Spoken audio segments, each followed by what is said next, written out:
మనుషులకు పనికొచ్చే రోబోలు మనుషులు చెప్పినట్టునే రోబోలు తయారవుతున్నాయి అన్న వార్తలు ఎప్పటి నుంచో వస్తున్నాయి. తయారైన రోబోల పనితనాన్ని కూడా బయట చూపిస్తున్నారు. అయితే ఎవరన్నా అసొంటి రోబోలు కావాలని కొందామంటే మాత్రం ఇప్పటిదాకా ఏ దేశంలో రోబో షోరూంలు అందుబాటులో లేకుండే.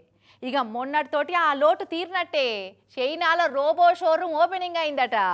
ఇంటి పనులు వంట పనులు చేసి పెట్టే రోబోలు కావాలనా, పిల్లలు ఆడుకునే చిన్న చిన్న రోబోలు కావాలనా, మ్యూజిక్ వినిపించి డ్యాన్సులు చేసే రోబోలు కావాలనా, ఫుట్బాల్ వాలీబాల్ అసంటి ఆటలు ఆడే రోబోలు కావాలనా, అచ్చం ఇంట్లో మనిషి లెక్క కలిసిపోయే హ్యూమనాయిడ్ రోబోలు కావాలనా, సైంటిస్టు ఆల్బర్ట్ ఐన్స్టీన్ మళ్ళా బతికొచ్చిందా అన్నట్టు అవుపడే రోబో కావాలనా, ఎసొంటి రోబోలు కావాలన్నా రెడీ. చైనా రాజధాని బీజింగ్లో తెరిచిర్రి 4S రోబో షోరూమ్ను మొన్న. సిటీ పొట్టి కుక్క బొమ్మలు అసంటి రోబోల కాడికెళ్ళి అచ్చం మనుషులను పోలే మనుషుల సైజు రోబోల దాకా అన్ని తీర్ల రోబోలుండే రోబో మాల్ ఓపెనింగ్ అయింది. ఏ రోబో ఖరీదు ఎంత పెట్టిరో గానీ 4 అంతరాల పెద్ద బంగ్లాల తెరిచిర్రు రోబో షోరూమ్ను. 100కు మీదనే తీరొక్క తీరు రోబోలను తయారు పెట్టిరు కొనేటోళ్ళ కోసం. అన్ని చైనా కంపెనీలు తయారు చేసిన రోబోలే ఆర్టిఫిషియల్ ఇంటెలిజెన్స్ టెక్నాలజీ తోటి నడిచేటి అనట. అంటే చూసి రమ్మంటే కాల్చి వచ్చే రెడ్ చిప్ రోబోలు అసంటి కావు. రోబో సినిమాల చిట్టి రోబో టైపు చెప్పినట్టినే రోబోలు అన్నట్టు. ఇక ఇదే రోబో మాల్ కాడ రోబో థీమ్ తోటి నడిచే రెస్టారెంట్ కూడా ఉంది.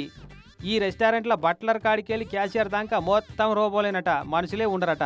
ఇక మరి ఇటువంటి రోబో మాలు నెక్స్ట్ ఇంకే దేశంలో అందుబాటులోకి వస్తాయో కానీ మన దేశంలో వాడాలంటే ఇంకా చాలా టైమే పడతట్టుంది.